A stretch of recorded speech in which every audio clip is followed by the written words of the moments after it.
آخری لائن میں لکھا ہوا ہے تاہم وہ عازمین حج جو خود آن لائن اپلائی نہیں کر سکتے، مجاز بینک 9 جولائی سے ان کو یہ سہولت مہیا کریں گے۔ میرا یہ خیال ہے کہ یہ 9 جولائی نہیں ہے، یہ 9 مئی ہے۔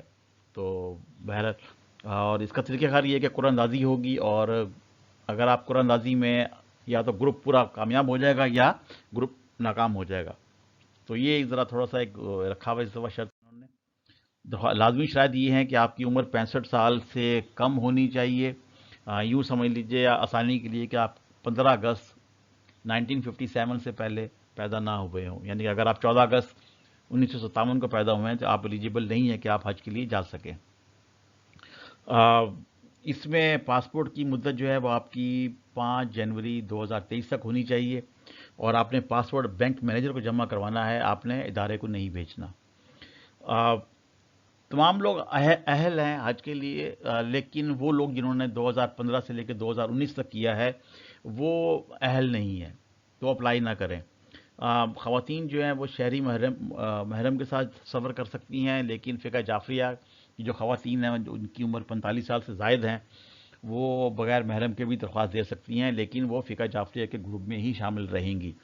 شرعی محرم سے مراد شوہر، والد، بھائی، بیٹا، دادا، نانا، سسر، چچا، ماموں، بھتیجا، بھانجا، پوتا، نواسا، داماد۔ صرف آپ کو میڈیکلی فٹ ہونا چاہیے۔ ویکسینیشن آپ نے کروانی ہے، وگرنہ آپ حج کے لائق نہیں ہیں، آپ نہیں جا سکیں گے۔ 72 گھنٹے پہلے آپ کو PCR ٹیسٹ بھی کروانا ہوگا۔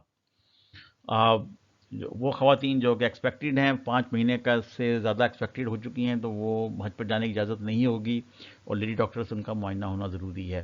کووڈ کی جو سرٹیفکیٹ آپ کو لینا لازمی ہوگا، اور وہ آپ کو سرکاری، نیم سرکاری، فوجی، حکومتی، خود مختار ادارے، کارپوریشن ہاسپٹل سے کہ ڈاکٹر سے ہی تصدیق کروانا لازمی ہوگا۔ پرائیویٹ ڈاکٹر سے آپ تصدیق کرائیں گے تو وہ کارآمد نہیں ہوگا، اور ہو سکتا ہے کہ آپ کو راستے میں جب بھی ان کو احساس ہو وہ آپ کو واپس بھیج دیں گے، اور اس سلسلے میں جتنے بھی آپ کے اخراجات ہیں وہ آپ کو خود ہی برداشت کرنے ہوں گے، آپ کو واپس نہیں کیے جائیں گے، اور ساتھ ساتھ میں اس ڈاکٹر کے خلاف بھی کارروائی ہوگی۔ معذور ہونے کی صورت میں آپ کے ساتھ ایک معاون کا ہونا بہت ضروری ہے، جو کہ حج کے دوران آپ کے ساتھ رہے، لہذا ضروری ہے کہ آپ اس کا حج فارم میں متعلقہ کالم میں معاون کا درخواست نمبر ضرور درج کریں، تاکہ جو سفر حج میں آپ کے ساتھ رہے اور آپ کی مناسک حج کی ادائیگی میں آپ کی مدد کر سکے۔ جن کا نام ECL میں ہے یا کسی عدالت نے سفر پر پابندی لگائی ہے تو وہ حج نہیں کر سکیں گے۔ دیگر ہدایت میں یہ ہے کہ گروپ اس لیے بنانے کا مقصد یہ ہے کہ تمام لوگ جو ہیں وہ ایک ہی جگہ پہ حج کی ٹریننگ، حاجی کیمپ میں پہنچنے، سفر حج پر روانہ ہونے اور واپسی کی تاریخیں ایک ہی ہوں۔ سعودی عرب میں بھی ایک ہی جگہ پر رہیں وہ، اور گروپ کا جو نمبر ہے وہ 14 سے زیادہ نہیں ہونے چاہیے، 1 سے لے کے 14 تک آپ بنا سکتے ہیں، ایک خاندان کے لوگ بھی مل کر بنا سکتے ہیں، اور ان میں سے ایک گروپ لیڈر بھی ہونا چاہیے۔ گروپ لیڈر جو ہے وہ بالغی ہوگا، درخواست انفرادی طور پر بھی دے سکتا ہے، اس صورت میں اکیلا شخص بھی ایک گروپ تصور ہوگا، اور درخواست گزار اپنا درخواست نمبر گروپ لیڈر کے کالم میں درج کرے گا۔ گروپ میں شامل تمام افراد کا مقام روانگی، فقہ، بینک برانچ اور گروپ لیڈر کا درخواست نمبر 1 ہونا ضروری ہے۔ گروپ میں موجود عورتوں کے شرعی محرم اسی گروپ میں ہونے چاہیے۔ اگر شیعہ فیسلٹی چاہیے آپ کو تو پھر آپ لکھ دیں، تو آپ کو پھر اسی طریقے سے آپ کی مدد کی جائے گی۔